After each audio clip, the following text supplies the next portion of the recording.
When I first contacted the private investigator, I didn't really know what I was looking for. Maybe I wanted closure. Maybe I wanted punishment. Or maybe I was searching for forgiveness I hadn't earned. It had been 3 years since I last saw Daniel, my ex-husband, the man I betrayed. The guilt never loosened its grip. No matter how I tried to bury it under the noise of a new life that never quite felt real. Daniel had been everything anyone could ever hope for: gentle, patient, endlessly loyal. The kind of goodness that made me question what he saw in me. And maybe that was part of the problem. Somewhere along the way, I convinced myself that his calm meant indifference, that his quiet love had gone dull. So when someone at work began showing interest, I mistook attention for passion.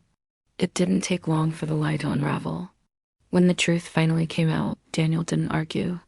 He didn't shout or demand explanations.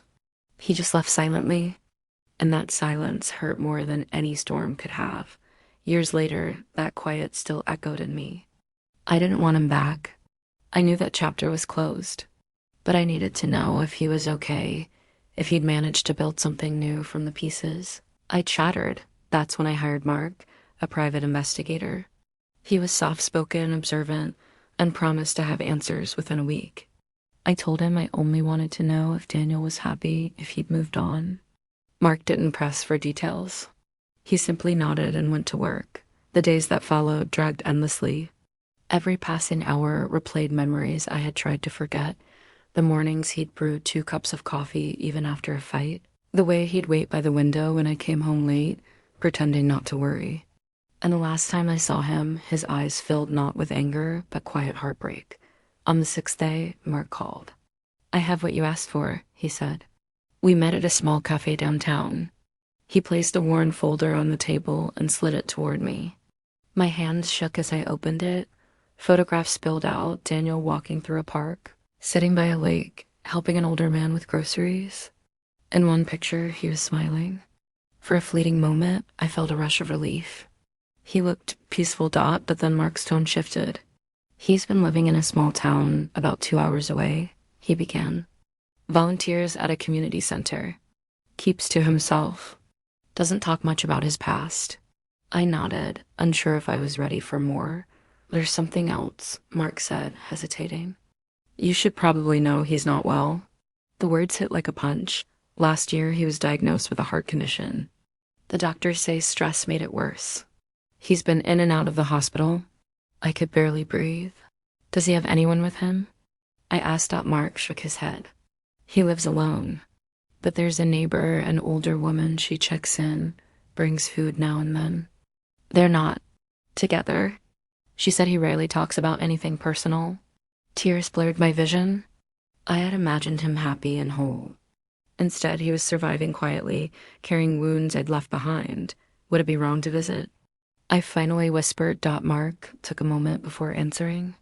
"You can, but be ready for whatever he has to say. It may not be what you hope for." That night, I didn't sleep. Every cruel word, every betrayal, every moment I'd chosen someone else replayed in my mind. By morning, I knew what I had to do: not to ask for forgiveness, but to apologize, no matter how late it was. When I reached his town, time felt slower there. The community center stood at the corner of a quiet street, its paint peeling, the sign fading. Through the window, I saw Daniel sitting with a group of children, helping one fix a broken toy. He was smiling, the same gentle smile that used to light up our home. I stood outside for a long while, afraid to disturb the peace he'd found. But eventually, I gathered my courage and stepped in. He looked up. For a brief second, recognition flickered in his eyes, followed by calm acceptance. "Hi." "Daniel," I said softly. He studied me, then replied, "You didn't need to come." His voice was tired, but not unkind. I started to speak, to explain, to say how sorry I was, but he stopped me with a quiet gesture. "You don't need to carry this forever," he said. "I forgave you a long time ago. I just couldn't stay where everything reminded me of what we lost." Those words broke me more deeply than anger ever could. I wanted to tell him I still cared, but it didn't feel fair to him anymore. Before I left, he gave me a faint smile. "I hope you find peace too," he said, I nodded, tears streaming freely. As I walked back to my car, I realized I had found what I came for, not forgiveness. But Truth. Daniel had rebuilt his life, quietly and courageously.